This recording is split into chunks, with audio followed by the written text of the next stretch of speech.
Okay, good afternoon, everyone. Once again, my name is Glib Glugovskiy. I'm a core contributor to edX's Credentials project, and today I will talk about a couple of new features that exist in edX, but not many people know about or use them.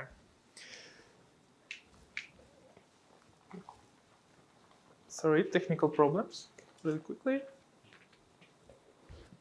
Okay, so let's start with a use case. Imagine Jake. After working for plenty of years as an accountant, he decided to change his career and try to embrace the data science field.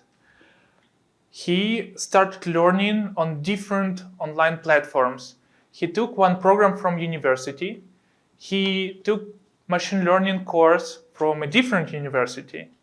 And also, he learned Python, SQL as just online courses provided from MOOC. What he has as a result? Probably several PDF certificates, badges, some other stuff, maybe even someone mailed him a record about his completion. Now he wants to apply this knowledge in practice, and he actually tries to apply for a job in a tech company. And recruiter asks him, okay, this is impressive, but how it's possible to verify it? Jake wasn't really ready for this question, so he starts research, and he found that the university needs to be called directly to the register to ask about verification. Then for a couple of courses, they don't provide this option, but it can be seen on the website. And for the badges, like for one course that he done, the course run is ended and it's not available anymore, and there is no course run, course with the same name, but it's different, and he needs to basically write a big email, explain everything. The hiring manager looks at it and thinks, okay, I do have dozens of more other appliances to this position. It's too long for me to actually do all the stuff to verify, so I better took an opportunity and invite for interview the other person who has an MIT degree, for example. And this is not a problem for Jake, because he might have all the skills, he earned all these degrees and certificates. And it was the problem actually of education system. The education system didn't let him out good enough to basically be able to land on this position. And this happens all the time. For me, it was also happening when I was trying to build a portfolio from all the courses I accomplished in machine learning, other sites, and so on. And the outcome is that students with real skills cannot easily prove them. Educational institutions lose credibility and reputation, and nobody looks at the credentials like before. So you can see that there are a bunch of different credentials for microlearning or for other stuff in portfolio, but for verifier, it's not interested that a student has something from Coursera.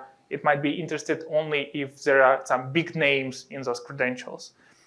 And also, companies, as a result, lack qualified candidates and suffer from a talent shortage eventually. So let's take a look at learner credentials ecosystem and what are the motivators for each role. Usually, I try to present it as simple as possible in terms of there are three main actors in the learner credentials ecosystem: the learner, issuing institution, and verifier. As verifier, we can employer or another institution who will try to admit a candidate may act as this verifier. And for the learner, the primary motivation is to have an opportunities. Eventually, most of the learners want to combine all of their credentials into one portfolio that they can easily present to employers and basically get all the next step in their career, maybe in education and so on. For the issuing institution, the motivation is to grow reputation, have relevance and prestige today. And also they want to issue credentials that their alumni will care for and value long time after they finish education. And this way they want to attract more new students who will be actually willing to get into their educational courses. And for the verifier, the motivation is efficiency. Basically, they don't want to spend a lot of time just trying out, building the procedures of verifying each person, doing complex interviews. Like right now, there is a crisis that you cannot get a position without passing all the 9 or a dozen of steps. So this is something that actually causing a problem and crisis right now.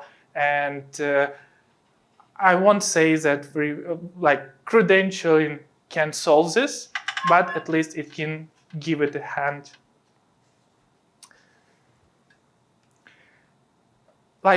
Hopefully, there are a couple of modern solutions that address this problem. And these solutions include the badge platforms and new standard verifiable credentials.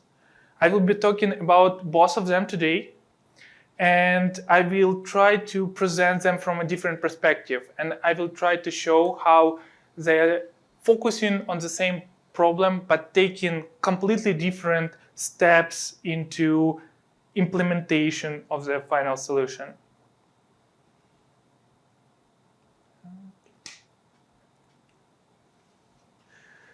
Let's start just with the badge platforms. Many of you might be familiar with badge platforms because they were around for a while. There are a lot of discussions were happening when Badger was deprecated from OpenEdX in terms of what we should do now, how we could interact with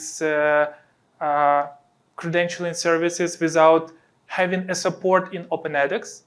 And there were a lot of different solutions that were created as a plugins by vendors or maybe by organizations that willing still to issue those credentials through the badge platforms. So by default, or not by default, but in common, most of the badge platforms include the editor to create the visual part of the badge. So it might be user might want to get it. There should be, or in most cases, there is a wallet, a place where actually user can store those credentials get from this platform, and then it fulfills this role of presenting a portfolio to a verifier. There should be an API for external integrations, and usually all the LMSs or other things rely on the API integration with the badge platform. And there should be an analytics, at least in some form, for a badge platform, because they want you to actually pay their money for storing those credentials, for getting it possible for you to solve the problem of sharing and interoperability in the space of learning credentials. Most of the badge platforms are powered by OpenBadges version 2. It's a standard that was also developed by can't remember this organization, but it came up from Mozilla Backpack Open Pages. And then eventually this standard was like standardized even more by one at Tech. And there are still a couple of options, couple of platforms that have their own proprietary solutions. And it may be weird or not, but Credly one of them, and Credly is the most popular solution today. Also, it is very important to mention about the pages is that how they provide a trust.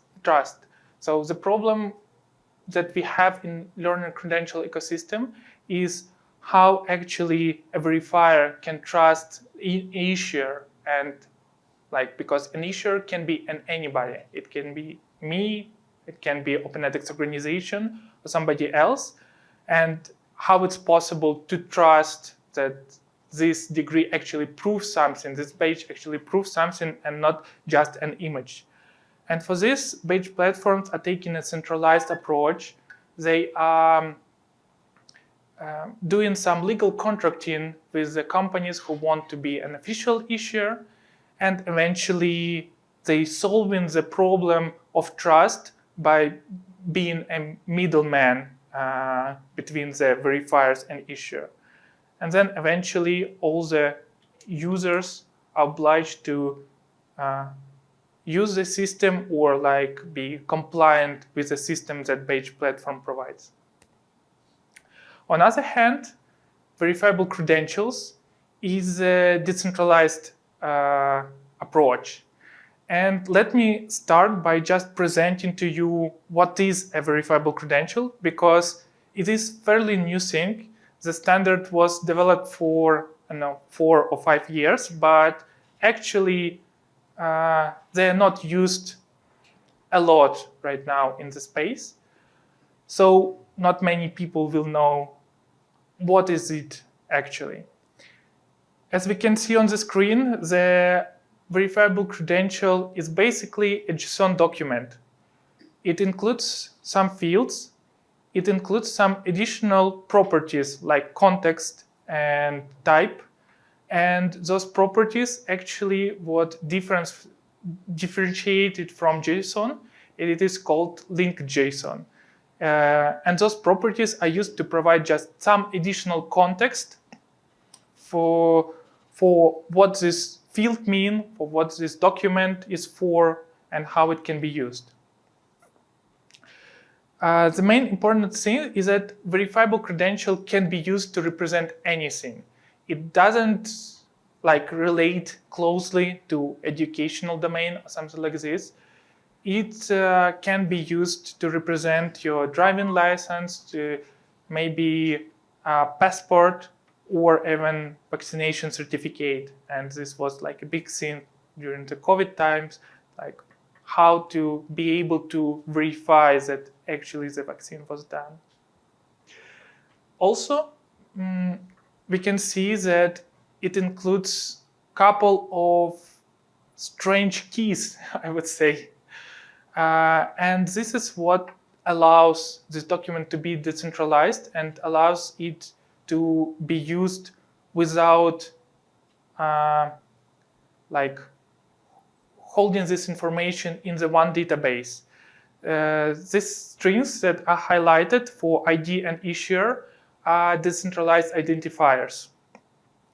And those strings basically allow anybody to resolve them with specific tooling or specific suite to be able to get some additional data that is stored in the DIT document, and this additional term about this.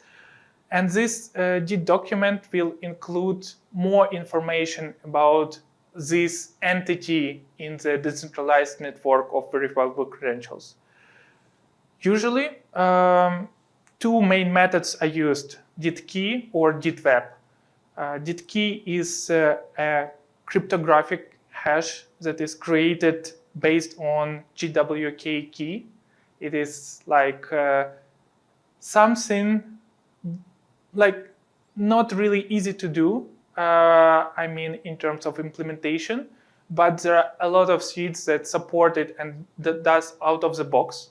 So it is the most common one that is used in the field of verifiable credentials. And there is a web method for DIDs.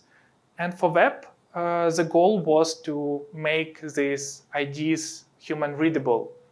And therefore, it relies on the domain and actually on DNS registration. So you just put this DID document on your domain under specific path. And it is possible to resolve it by just going to this domain and seeing all the public counterparty of this key. And as you can see, also this whole representation of verifiable credential can include some specific fields about achievement, about badge, about image for this badge. And this is also specified in a fairly new specification for Open Badges version 3 that is completely based on the verifiable credentials idea and protocol. And this is how verifiable credentials are getting into educational sphere as well through the Open Badges standard, but the version up. Very important thing to mention is that every verifiable credential wouldn't be verifiable without having a cryptographic proof on it. So at the bottom of the screen, you can see the proof with a signature, and there is a proof value and so on. And it's basically based on the hashed content of the document. So after issuing a verifiable credential, it's not possible to change it and still pass the verification.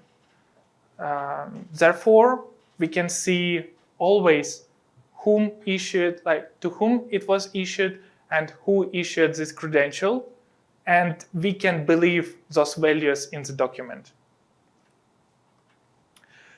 So the next point I want to make is how those actors that was presented in the learning credential ecosystem allies to the picture with verifiable credentials.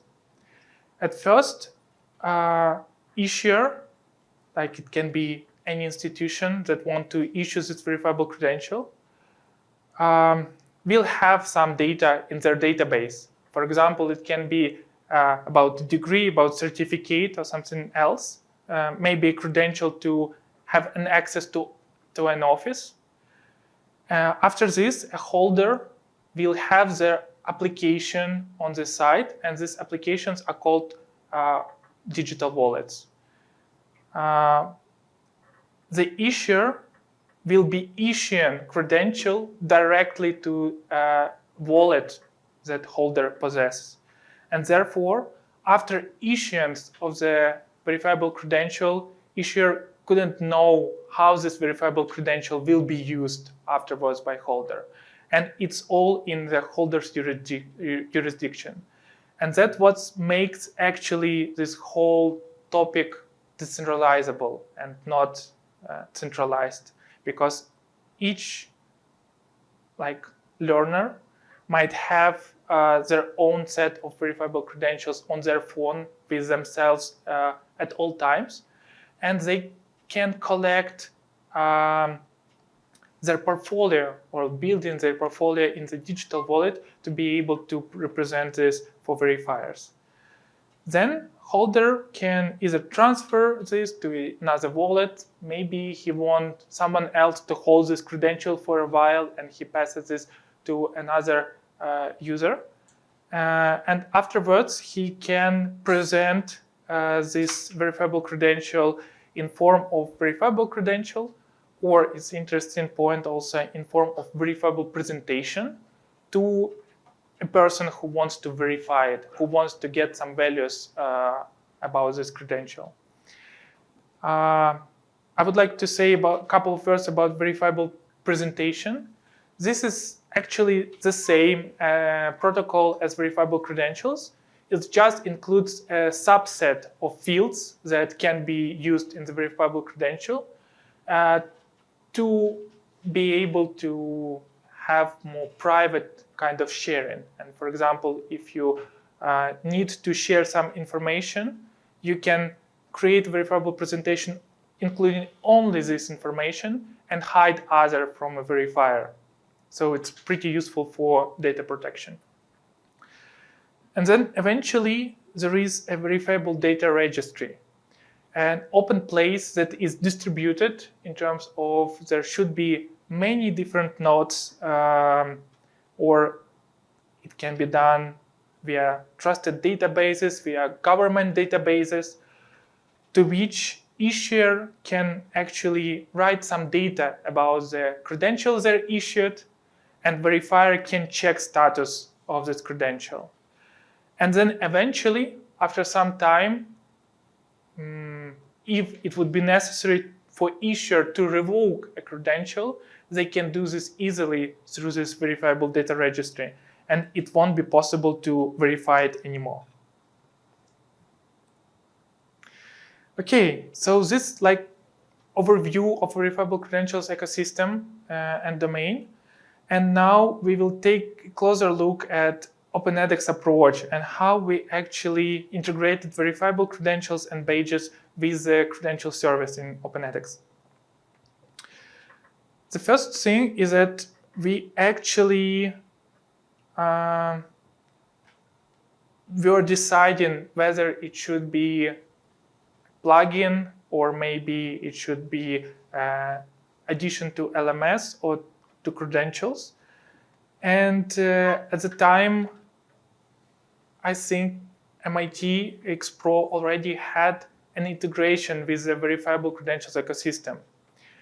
MIT was a founding member of the DCC. It's a digital consortium, digital credentials consortium, the workforce that are trying to actually provide a level of layer of infrastructure to be able for different educational institutions to use the verifiable credentials in the field.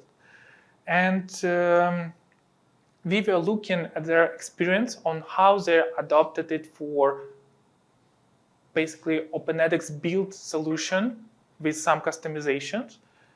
And we were basing our, I would say, approach on their simplistic implementation that was already live at the time.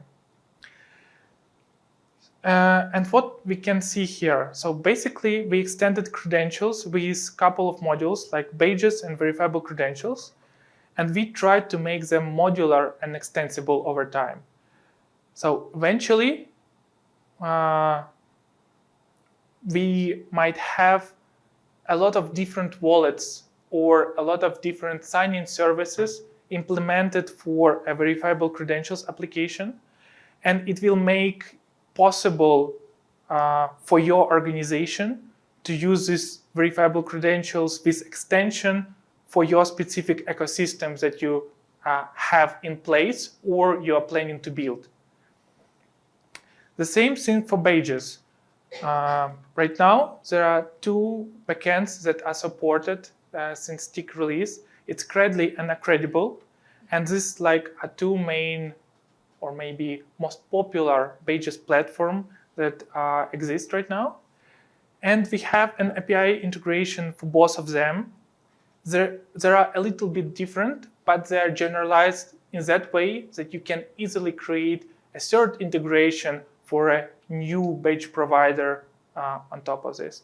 And you can benefit from either using badges or using verifiable credentials or combining them together.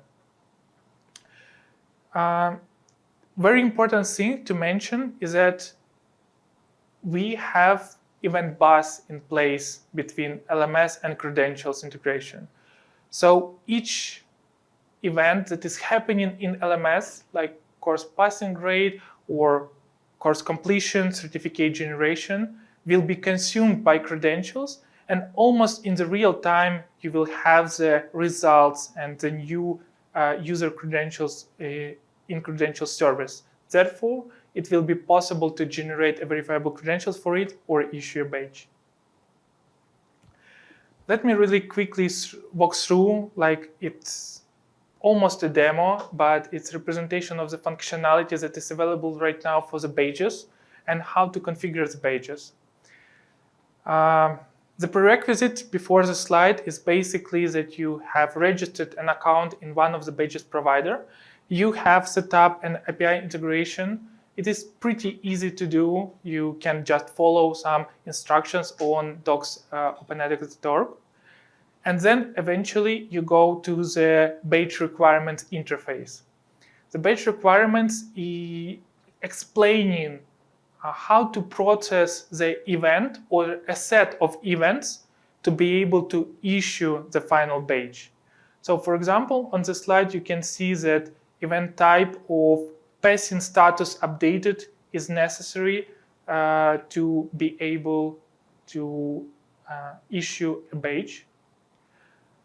Then you need to specify a data rules on how you exactly want to process this event. And you have an access to any key in the payload that is sent from LMS. And you can use like this key path parameter to select this key. Then you can check an operator. It can be equal or not equal. And then you can input yourself a value. So right now we are processing this event for a passing grade. And we are including is passing true, and course key is for demo course. Additionally, if you want so, you can set up badge penalties. It is very useful for a partial, I would say, partial progress on the badges when you have several badge requirements defined and the one that can reset the progress and the user might need to start from the beginning. I just wanted to highlight, it's not necessary to read it, but I just wanted to highlight that it is possible to do many different use cases with this rules set up.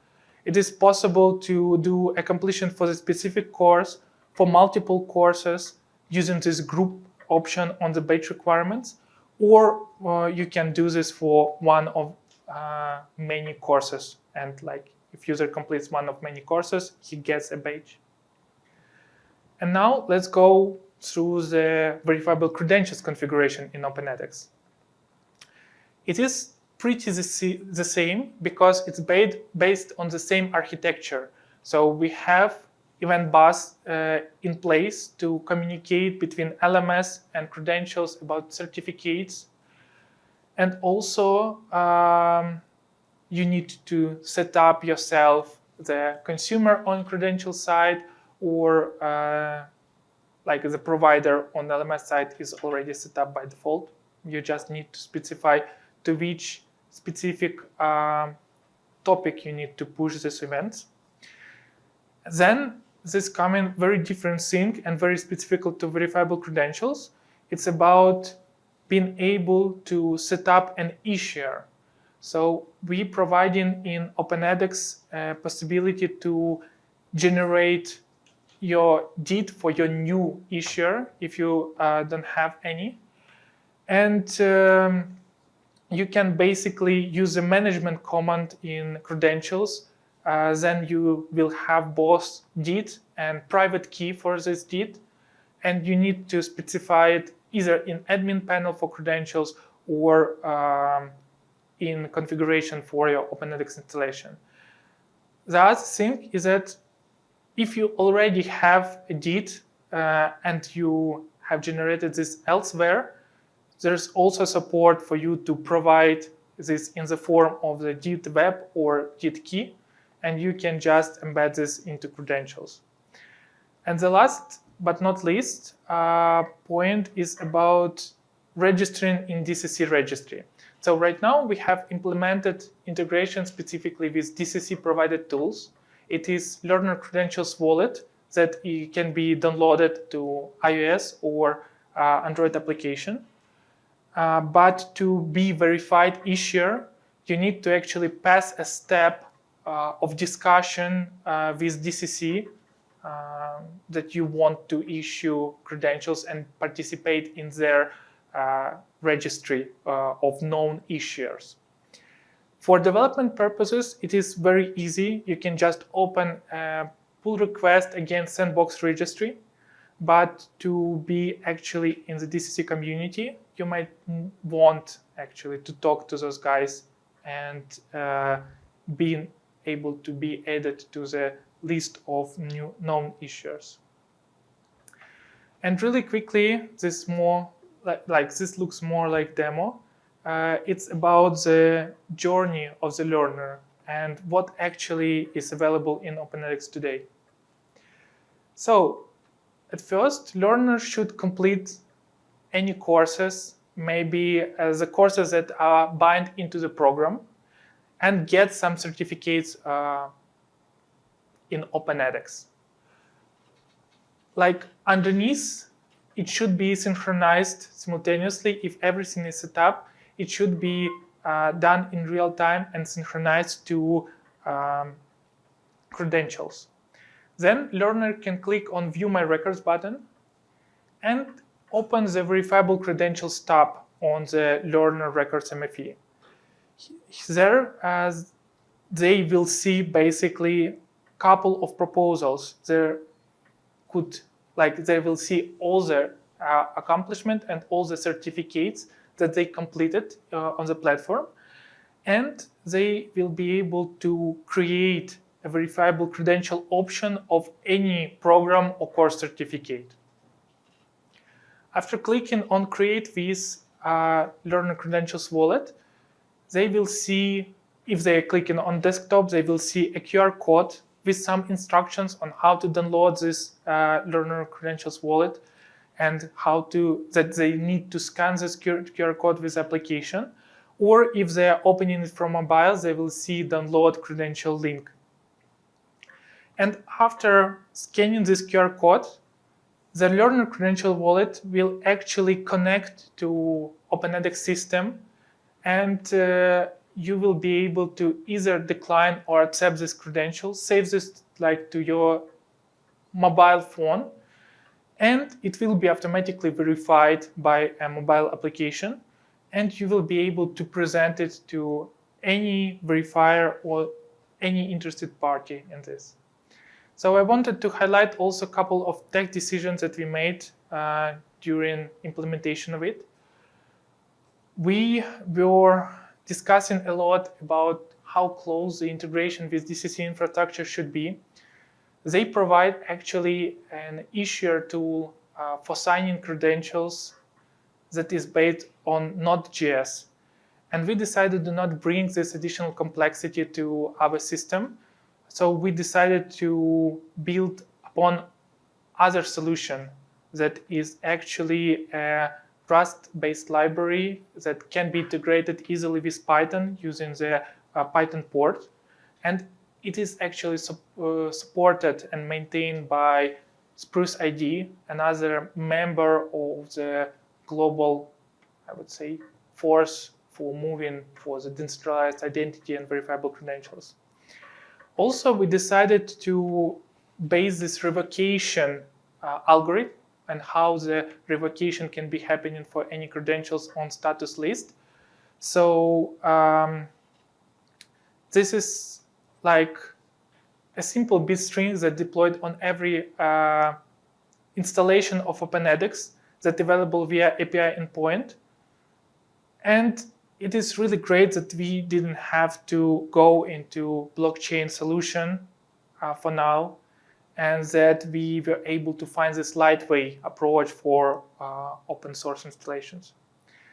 And also, as mentioned, Open Badges v3 are designed for representation of educational credentials, and therefore we used this one as a main standard.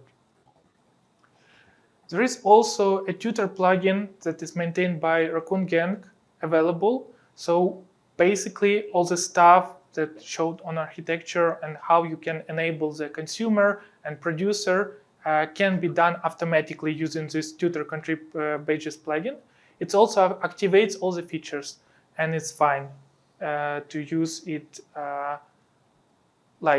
with stick release, it's working, so you can try it out by yourself. Very quick about the future and what we might be focusing on in the future with credential scope. One of this point is how quickly European Union is moving towards adoption of verifiable credentials. They have already couple of initiatives in place to implement a EU digital wallet, or for example, Switzerland has their own eID, and they plan to have it available publicly in the middle of 2026. So this is very optimistic goals, and they want to include in those wallets most of the information about every citizen. So it's like can be passport, driving license, as mentioned, and all their educational history. From the technical perspective and from our position, we might want to integrate with those solutions, but this is up to the point of as we find some use cases for it. We also plan to embed plugins in credentials, or eventually even convert credentials to be as a plugin an extension to LMS to be able to easily support it and provide for many more installations than now.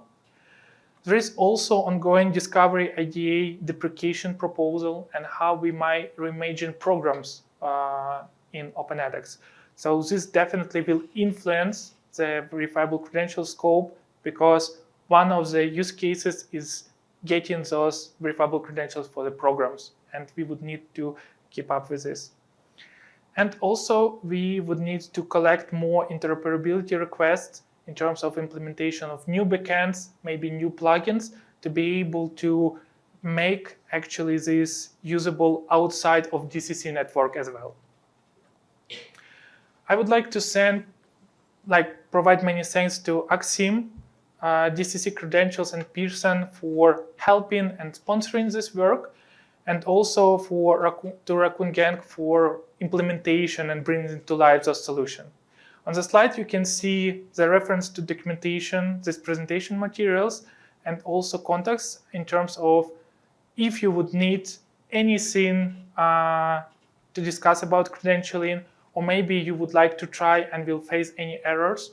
I'm open for discussion, so I will be able to help with this. Thank you so much.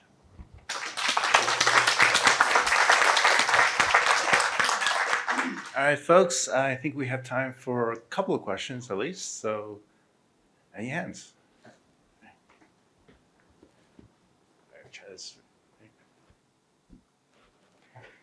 Hi, thank you.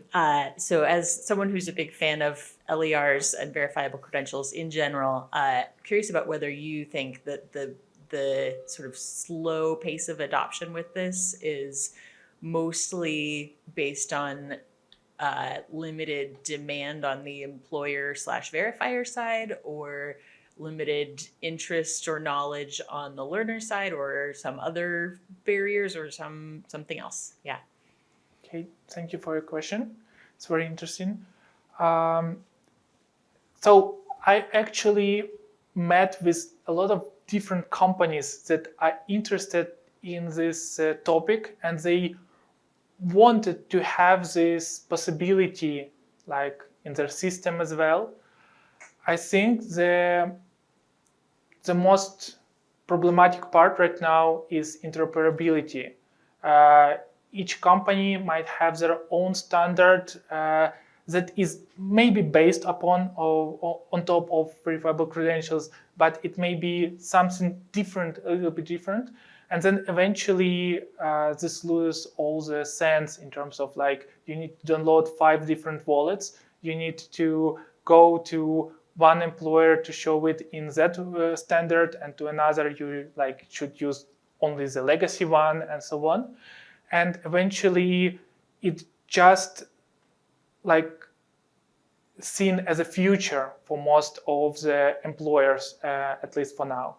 I hope that actually regulations that are coming from EU and maybe some additional work and initiatives that DCC is willing to take in US will bring more prosperity, and I would say like will encourage more companies to combine their solution together and make those verifiable credentials actually interoperable between like the bunch of different wallets, different solutions, and yeah, we'll find a lot of new use cases even on how to use these verifiable credentials besides the education and the normal things that we are discussing. Thank you.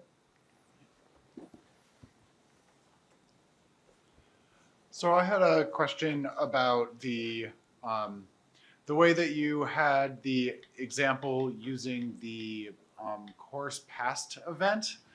I was wondering if it would also be possible to do some retroactive verifiable credentials.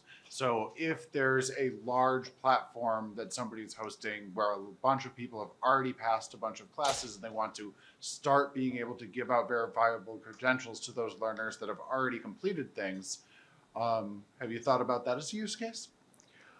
Okay, so I wasn't clear enough, sorry for this, but the badges are actually based on this course passed action event that is coming from LMS, but verifiable credentials are based on the certificate instances. So we have like certificate instance for course, certificate instance for program. We have like all this issuance date and other information, what courses were included in the program. And then eventually all this information will be packed up in the form of verifiable credential. So it is available right now. The only thing is that I'm not sure if the management command exists to do this legacy synchronization for certificates between LMS store and credentials, because I know exactly that TU implemented the real time for new certificates, and all the new certificates will be coming to the store.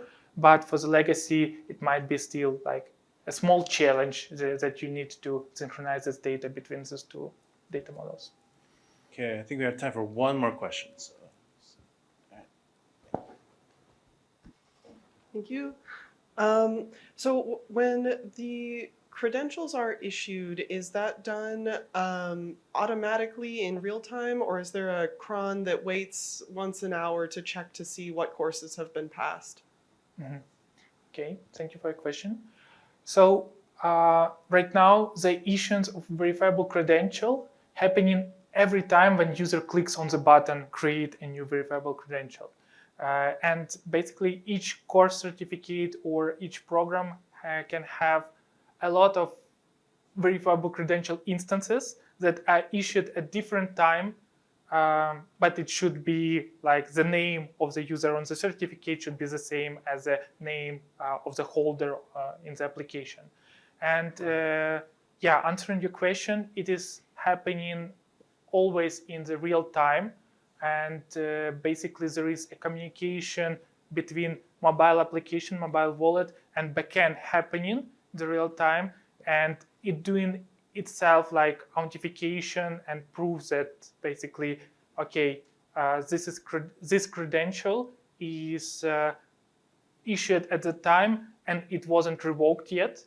And these checks then are happening every 15 minutes or so based on the wallet implementation. So yeah, this happens in real time right now. Thank you. I have one other question. You mentioned that you have support for Open Badges 3. Was that through the DidKit library, or is that through Credly and Decredible, or all three of them? No, actually, when we developed this, it wasn't available still in Credly or any other badge system.